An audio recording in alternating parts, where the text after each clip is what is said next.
guys, it's Bo. Welcome back for another review. This is the Marvel Legends Infinity Saga Surtur figure, part of the Thor Ragnarok figures that we never got. And this thing is massive. It is by far the largest figure that I have in my collection. I have no idea where I'm going to try to display this thing. It has the standard Infinity Saga packaging. You get some Art Deco on each side here, the Thor Ragnarok movie poster, and a small write-up for Surtur. So here's the Surtur figure out of the package, and I have to say this is probably one of the coolest figures I think Hasbro has ever done. And the sheer scale and size of it, for it not to be a Build-A-Figure, is really awesome. And I think it gives hope for larger figures that they could do, you know, bigger figures in this scale and not have to try to make them like some sort of Build-A-Figure or even a you know, like a HasLab project like the Galactus figure. Like this kind of fits in between, because Giant Man, if you guys remember, was a Build-A-Figure, but you know, he wasn't exactly in the largest scale. But like this thing here is massive. And for a $50 price tag, it really starts to make me think that, you know, there's definitely a market for this type of thing. But let's look at the accessories. He comes with two hands. I guess I better go this way.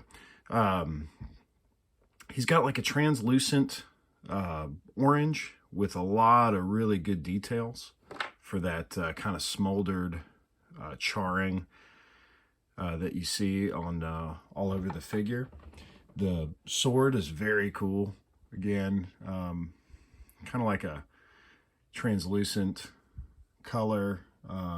Doesn't have a whole lot of paint details, but I wouldn't imagine that it would, just because it's supposed to look like it's, you know, like it's on fire. So they did a really good job with that. And then the figure itself is so cool. I mean, this is one of the best attention to details I think I've ever seen them do.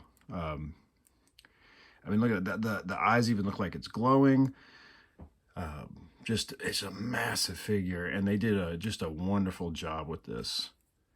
Wonderful job. Even got the flame effects. I mean, we haven't even got a Human Torch figure like this good. So this is really, really cool. And it's really kind of neat to see a Marvel Legends figure this size, and you know, and to be able to see kind of like how the interchangeable parts work for this thing. And it's really neat. You know, just bigger proportions, but easily swap, just like a regular Legend figure. So they port in and out very, very easily. So for the articulation on the Surtur figure, his head does go 360 degrees. He can look up and down. He's got the ball jointed shoulders, go around. They seem to be hitting the tops of the shoulder area, so I'm having a lot of trouble trying to get the full extension, and I have not been able to figure out a way to do it. As you can see, there's a lot of rubbing in there, so it's very, very tight. He's got the bicep cuts.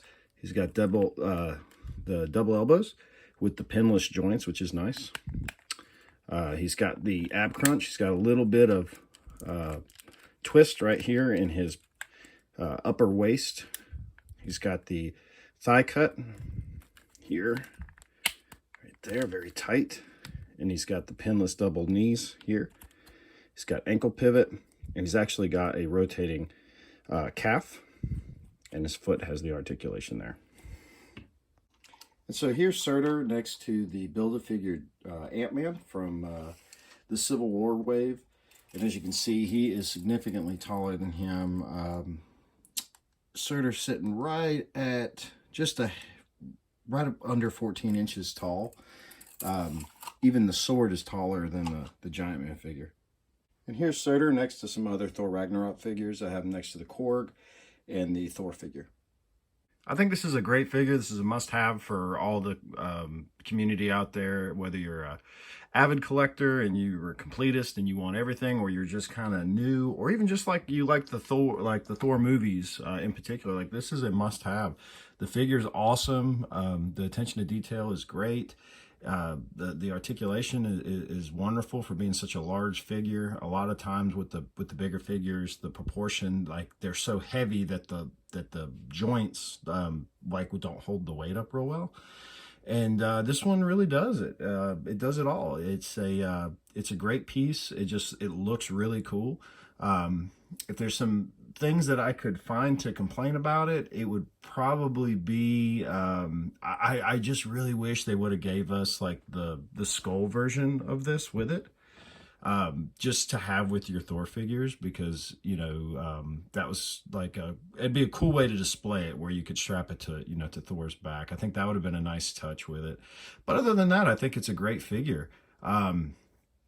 I think it's very promising, like I had said earlier. I think that this shows that there is a market for these large figures. And uh, to me, I would much rather get figures like this, things that we haven't had or that you never really thought they might release. And it shows that, that people are interested. Now, it is large and it's going to be hard to display. Like, I'm going to have to try to squat them down like this on my display shelf, because I mean at 14 inches it's going to be really, really hard in trying to figure out a place or to even have a shelf that big to fit him standing up. But I love this figure. I can't recommend it enough. I think it carries around a $50 price tag. I pre-ordered this at Target.com, and I'm sure that it's still available, and I highly recommend it. All right, guys, that's the review. As always, please like, subscribe, and comment, and give me some feedback. I'll see you guys next time. Stay tuned for more content, and as always, keep collecting.